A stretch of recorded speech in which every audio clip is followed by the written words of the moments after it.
Good morning, my dear student. This is Manisha, your bio teacher. Today we are going to discuss type of crosses in genetics. Mendel ने कौन कौन से crosses जो हैं use किए थे new generation बनाने के लिए, ये देखने के लिए कि आगे जो नई जनरेशन्स बनती हैं उनमें कौन कौन से करेक्टर्स आते हैं। हेरिडिटी को पढ़ने के लिए, इनहेरिटेंस को पढ़ने के लिए मेंडल ने कौन कौन से क्रॉस यूज़ किए थे, आज हम क्रॉसेस के बारे में जानेंगे। ठीक है बेटा, तो 3 तरह के बेसिकली क्रॉस हैं जो मिलते हैं जेनेटिक्स में। सबसे पहले के बारे में अगर हम बात करें तो सबसे पहला है टेस्ट मोनो हाइब्रिड क्रॉस। सबसे पहला क्रॉस कौन सा है इसके बारे में हम पढ़ेंगे। It is mono hybrid cross, MONO। ठीक है, मोनो हाइब्रिड क्रॉस, नाम से ही पता चल रहा है बेटा हमें इसमें मोनो का मतलब क्या होता है, सिंगल होता है। ठीक है, तो अगर आप कोई एक सिंगल कैरेक्टर लेके क्रॉस कराते हो तो उसे हम मोनो हाइब्रिड क्रॉस कहते हैं। कैसे, जैसे मान लो पी प्लांट के अंदर आपने एक कैरेक्टर ले लिया, क्या, हाइट।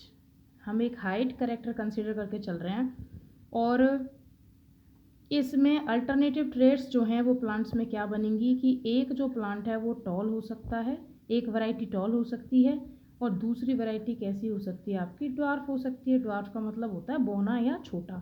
ठीक है, तो मोनो हाइब्रिड क्रॉस क्या होता है, एक ऐसा क्रॉस जिसमें हम प्लांट के एक कैरेक्टर को कंसिडर करके क्रॉस करा रहे हैं, वो मोनो हाइब्रिड क्रॉस होता है।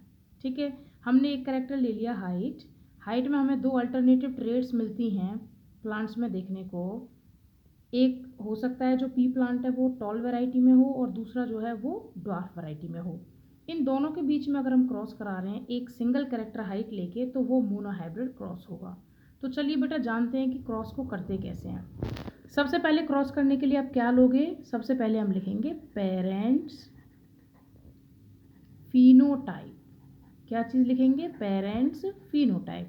हमें पता है कि एक पेरेंट हमने क्या ले लिया, टॉल, और दूसरा पेरेंट हमने क्या ले लिया, ड्वार्फ ले लिया। अब हम क्या लिखेंगे, पेरेंट्स जीनोटाइप।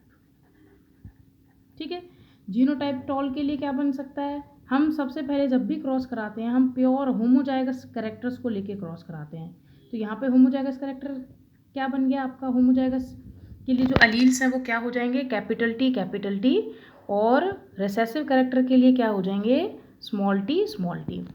आप अच्छे से जानते हो बेटा कि जो टॉल कैरेक्टर है वो क्या है, डोमिनेंट है, और जो ड्वार्फ कैरेक्टर है वो क्या है, रिसेसिव है।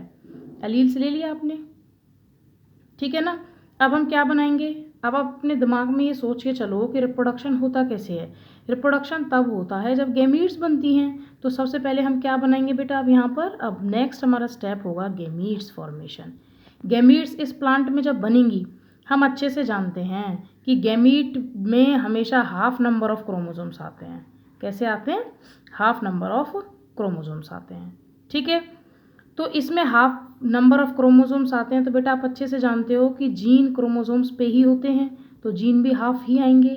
अगर किसी पेरेंट प्लांट में हाइट के लिए रेस्पॉन्सिबल एलील्स ये 2 हैं तो गैमीट में एक ही जाएगा। तो एक तो गैमीट इसमें इस टाइप की बनेगी, दूसरी गैमीट भी इसमें एक इस, क्योंकि आप जानते हो कि हमने ये प्योर ट्रेड्स ली हैं तो गैमीट्स दोनों जो बनेंगी वो इसी तरह की बनेंगी, जितनी भी गैमीट्स बनेंगी सेम काइंड बनेंगी। यहाँ पे जो गैमीट्स बनेंगी वो भी इसी तरह की बनेंगी। अब जब हम इनमें क्रॉस कराते हैं, मान लो ये क्या हो गया, ये हो गया आपका फीमेल गैमीट और ये हो गया आपका मेल गैमीट।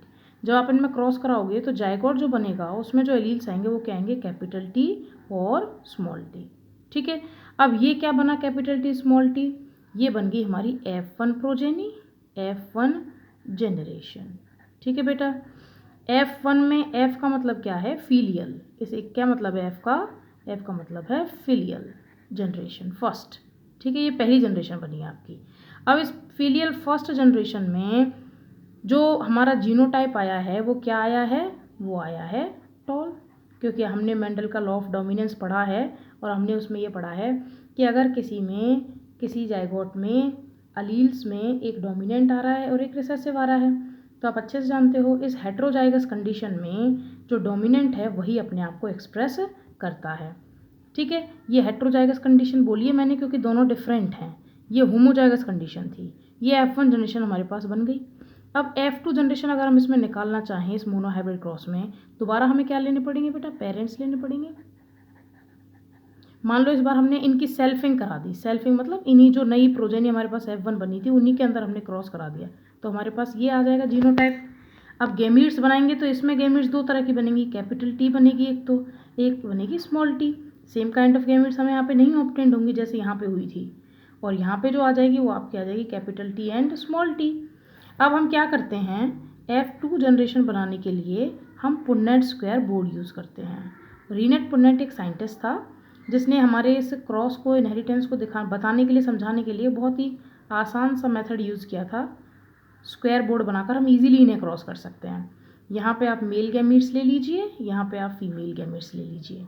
ठीक है, मान लो ये मेल प्लांट है तो गैमीट यहाँ पे क्या आ गई, capital T small t। Again यहाँ पे क्या आ जाएगा, फीमेल गैमीट्स आ जाएंगी, यहाँ पे आ जाएगा कैपिटल T, यहाँ पे आ जाएगा स्मॉल t। ठीक है, अब हमें क्या करना है, अब हमें ध्यान से सुनना बेटा मेरी बात को, हाउ वी मेक क्रॉस।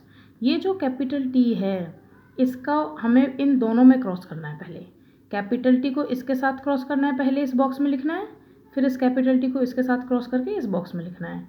तो यहाँ हमारे पास आ जाएगा capital T if we cross both these T's। ठीक है, अब इसका क्रॉस हम इसके साथ करेंगे तो यहाँ पर आ जाएगा कैपिटल T स्मॉल t। इसका क्रॉस करेंगे तो सेम हमारे पास यहाँ पे क्या चीज़ आ जाएगी, कैपिटल T स्मॉल t। अब ध्यान रखना यहाँ पे स्मॉल t को मैंने कैपिटल T से क्रॉस किया है, लेकिन लिखा मैंने पहले कैपिटल T ही है, क्योंकि डोमिनेंट को हमेशा पहले लिखा जाता है विद कैपिटल लेटर। यहाँ पे क्रॉस करेंगे तो क्या आ जाएगा हमारा, यहाँ पे आ जाएगा small t and small t।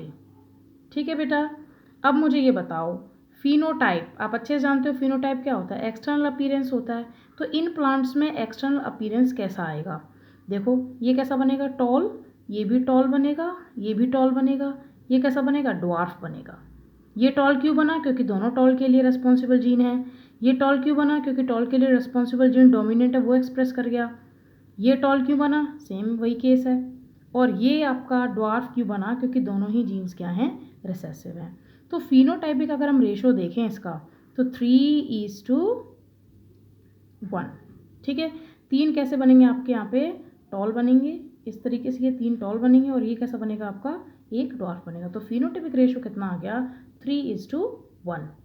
लेकिन अगर हम जीनोटाइपिक रेशो के बारे में बात करें, आप जानते हो type of genes is genotype, तो जीनोटाइप रेशो देखो, कैपिटल T कितनी बार आया है, 1, कैपिटल T स्मॉल t कितनी बार आया है, 2, और स्मॉल t कितनी बार आया है, 1। So here the genotypic ratio is 1:2:1। तो बेटा ये बात हुई एक मोनोहाइब्रिड क्रॉस की। ठीक है, मोनोहाइब्रिड क्रॉस में हम कितने कैरेक्टर लेके क्रॉस कराते हैं, 1। हमने पहले पी प्लांट में स्टेम कैरेक्टर लिया, हाइट कैरेक्टर लिया उसका, सॉरी ठीक है स्टेम नहीं लिया हमने, क्या लिया, हाइट लिया है। तो एक तो आपका हो गया कैपिटल T होमोजाइगस कैरेक्टर्स हम ले रहे हैं, एक स्मॉल t ड्वार्फ, ये हमने गैमीट्स बनाई, क्रॉस बनाया, and here we get the phenotypic ratio is 3:1 and the genotypic ratio 1:2:1. Okay.